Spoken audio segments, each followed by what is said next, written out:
Assalamu alaikum, welcome to my channel. I am super excited to be here with you because today's topic is one that I'm super excited about. It's emotional wellness. Yes, many of us have had emotional issues. It's a roller coaster thing for every single one of us. Different people, handle it different ways. So today we're going to be talking about that. I did write down some notes because I want to share a lot of, what I encountered during my therapy session and things that we were able to identify, tackle, and all that. So yeah, hopefully this video would help you and help you come out of whatever it is that you're going through, inshallah. Please do not forget to see your doctor before you do anything, please. Okay, now let's talk about what emotional wellness is. What is emotional wellness? Now that is a person's ability to handle their emotions and experience they encounter throughout their life. Yep, many of us, well, some people are able to master their emotions. Okay, well, because they say this, it doesn't get to me. Some people are not able to. What one man can swallow, it might be the downfall for another person. So that's why it's very important we pay attention to our emotional well-being. Now let's talk about why it is important. It is important because it affects your work, it affects your relationship, it affects your school, it affects your mental and physical health, and can lead to higher blood pressure, weakened immune system, and let's not forget other diseases. So it's very important you take care of these aspects of your life so you can get the max out of life. Like, it's very important. Many of us overlook emotional stuff. When one show emotions, is it that you're too emotional? Why are you crying? Why are you, why are you taking things too deep? But the truth is, it's how that person is feeling. So it's very important we understand this aspect of our life and know how we can input it in our day-to-day life. Okay, now let's move on to factors that can affect your emotional well-being. Challenges with work, school, relationship, or at home. Now, work, school, relationship, or at home. Now let me tell you before we get into more details, emotional wellness does not only affect adults or older people, it also affects children. Now the weird part is, in an African setting, we have this mentality, especially as parents. If I clothe you, I feed you, I house you, you shouldn't have any problems. But the truth is, even our younger ones, 8 years, 10 years, they do have emotional issues. So I feel like it's important we pay attention to every single one of us, like we're human beings. So yeah, challenges at work, school, relationship, or at home can affect your emotional well-being. I know when you go in search of a job, during the interview, they ask you if you can work under pressure. Yes, in as much as it's important for you to learn to work under pressure, there are certain pressures that you shouldn't take. There are certain pressures that are detrimental to your health. So know the type of pressure you are undertaking and weigh your options. It's very important. Kids go through a lot in schools, be it nursery, secondary, primary, whatever level of institution you find yourself, kids go through a lot. So let's tend to pay attention so we can help one another. Of course, relationship. Many of us are in toxic relationship, but we stay there because, especially for us women, we stay there because the pressure is too much at home. The pressure is too much. Many of us are in toxic relationships because of that. Home. Many of us come from broken homes. Homes where when you see other people doing normal stuff, it's alien to you. You're like, your auntie care about you. Wow, your uncle. Many of us come from broken homes. So it's very important we pay attention to these aspects of our lives. Now let's move on to the second one, which is losing a loved one. Now this literally put me in therapy. I know we're all gonna die, but it doesn't get easy when you lose someone you love. In as much as, yes, it's part of life circle, there's a way it messes with you. And I will tell you this put me into therapy. I lost loved ones that at some point it was just crazy. But alhamdulillah, okay? Alhamdulillah, like that's all I can say. So yeah, losing a loved one can affect your emotional well-being. So if you must seek help, don't let anybody tell you otherwise. Changes in health. Many people have been diagnosed with diseases of recent. Think about it. One goes from being healthy to being sick. Of course, it will affect your emotional well-being. Things you normally do now, you can't do them. Of course, it will affect you. So talk to your doctor and see how you can tackle that situation. Moving away from family and friends. Certain people, their support system is family, their support system is friends. So imagine if you have to move away due to work, school, or something. Of course, for that time being, it will affect you. So it's very important you find a solution to that. Do not worry, we'll talk about the solution as we continue. Of course, retirement. For our parents, our fathers, mothers, even grandparents. Retirement is something that affects them emotionally. Why? Because it takes you out of your social circle. Imagine you go to work every day, there are certain people you see, but then you don't go to work anymore. It affects your social circle and, of course, a sense of purpose. Waking up every morning, I have to go to work, it gives you a sense of purpose. But then now you're retired, it affects you. So these are factors that can affect your emotional well-being. Now let's talk about signs to look out for if you are having emotional issues, like if you are going through it or if someone else is going through it. These are things that you should look out for. If you start to experience that within yourself or you start to notice that with other people, you should know that they literally need help. First sign is persistent feeling of sadness or hopelessness. Many of us have been there where you feel like you're not worth it. You're literally always sad. I've had my moments. But alhamdulillah, like I will always say, alhamdulillah, I'm here today making a video trying to see how I can help other people overcome this. I've had my moments, it's not nice. So these are signs you should look out for. Loss of interest in activities that you're usually excited over. I do that, I still do it.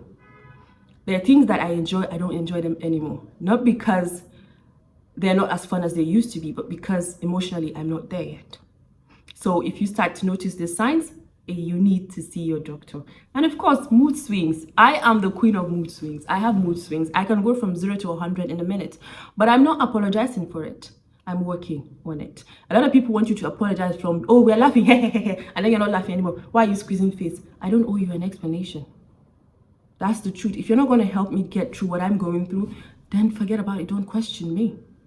So many people do go through mood swing. It's real. Forget about those people that use it to get out of situation. Mood swings are actually real. I have it. Sometimes it scares me. So it's very important we understand these signs, okay? Thought of death or suicide. Obviously, when one starts to feel hopeless, they start to think of death. They start to think of how to end it. But the truth is, suicide is never the option. It is never the option. Think of the beautiful things you can achieve. Think of the beautiful things you can do with your life.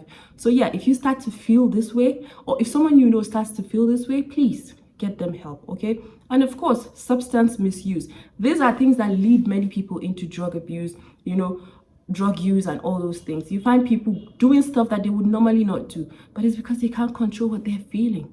So please, if you're going through this, or anyone you know, seek help. It's not chaotic to seek help. It's actually heroic. So don't let anybody tell you otherwise. All right? Now let's talk about how to make your emotional well-being good. How to work on it and how to, overcome these challenges. First of all, you have to be very mindful. Many of us get lost in a thought. Oh, my life is not going well. Oh, why is this happening? No, be in the present and enjoy the present. That way you can be able to control your emotion. If you start to wonder, if your thought starts to wonder, bring it back. Where are you going? Come back. It's important. Now, how do you do that? You take a deep breath. Pause. If things are not going well, just take a deep breath and think of many reasons. Think of many reasons why you shouldn't give up. Many people want to be where you are today, but they are not. That alone is a blessing. Many people slept last night and didn't wake up. That alone is a blessing. So take a deep breath and pause. Taking a walk helps. Just basking with nature. Just to take a walk. It is very, very important. And of course, eat mindfully. When we're eating is when we think of a lot of stuff. If I were you, I would cultivate the habit of enjoying my food. Eat well, enjoy your food, chew it. It's very, very important. And then number 2, manage and reduce stress.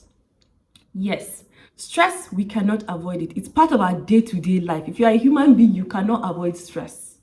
But you should learn to manage it. It's very important. Now, why or how do we manage it? It's simple. Get 7 or more hours of sleep every day. I said this before, and yes, I've not forgotten. I'll make a video on sleep. But getting enough sleep is very, very important for your health. Exercise. I said this before and I'll keep saying it. Exercise is very important. It wakes up your body. It boosts your brain, immune system, pumps blood. It does a lot of stuff. We don't see the important, but it is very, very important that we exercise. And of course, schedule time to relax. Many of us don't do it. If you ask someone, when was the last time you went to the movie? When was the last time you went to the spa? I don't have time. You have time. Make time, okay? Make time. Create a positive work environment. Make your workspace fun. Make it something that you look forward to. It doesn't have to be toxic. It doesn't have to be too serious because you're at work. Make it fun. And of course, lastly, get help. Speak to your healthcare practitioner. Get help. You don't have to go through it alone. And I realized the importance of that when I started my journey. You do not have to go through it alone. Whatever it is you think you are going through, someone else is going through it. Someone else has been there. Someone else has survived it. So get help. And then number 3, developing a positive mindset. Instead of thinking why it could go wrong, think of why it should go right. I used to be so negative, God knows. Oh no, I'm going to fall. No, it's bad. But now I see the good side of it. The only thing I say to myself is, why shouldn't I? Like, why shouldn't I? Do you get? Because it's important you develop a positive mindset. Now, how do you do that? Recognize any good deeds that you do for others. It's very important. Just think of the good you do for others and use it to calm yourself down. Nobody is saying you should go and be proud and boast about it. No, but just within yourself. If you start thinking, oh, I'm a bad person, think of one good thing you've done for somebody, and I tell you, it will help you. Writing down every single day what you are grateful for is very important. Write down what you're grateful for. It could be life, health, family, anything. Write what you're grateful for. Forgive yourself. Many of us don't forgive ourselves. We probably have made 1 or 2 mistakes here and there, so we take it till we die. No, forgive yourself. Ask Allah for forgiveness. He forgives. He's ever merciful, most forgiving. So ask for forgiveness and forgive yourself. Do not forget to take care of your physical health. Eat well. Balanced diet is very, very important. And of course, exercise and sleep well. These are things that I'm going to be echoing because they are very, very important. Okay? And then, of course, lastly, reinforce social connection. Make sure you have a social circle. It's important. It helps us.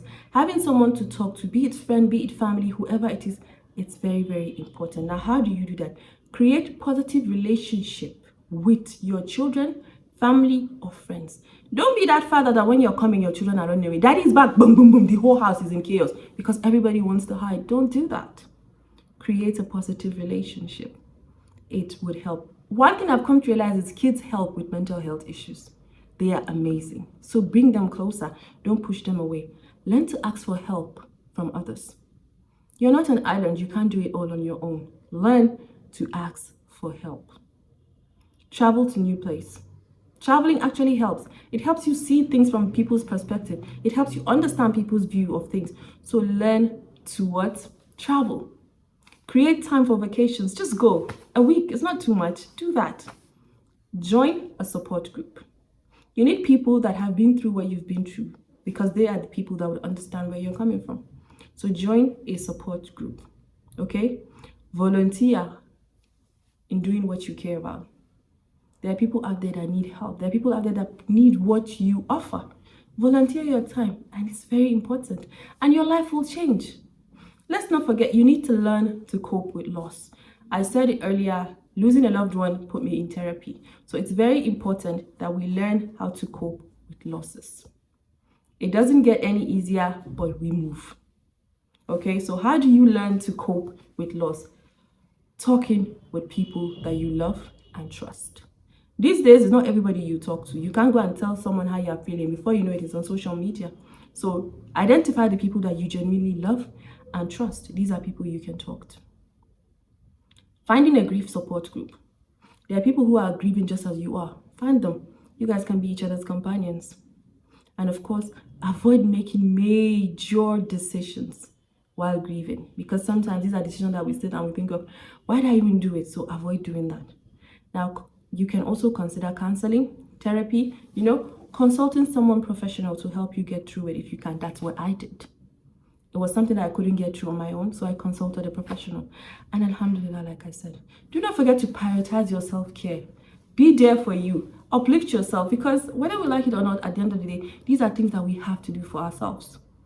So prioritize yourself. Prioritize your self-care. Make spa dates, go to the gym, eat well, go to the movies. Just take care of yourself because it's important. It's you. Like, there's no other you but you. So it's very, very important that we actually do that. Now, emotional well-being, it's very, very important. for our health, both mental and physical. It helps us process emotions and cope with life challenges. So I hope this video has been helpful to you, as I have learned in the process also. So I hope it's been helpful to you, and it's something that you can adapt and use, and inshallah we will all get through it. Do not forget to like, subscribe and share. One more time, do not forget, seek help when you need it. It's very important. Bye.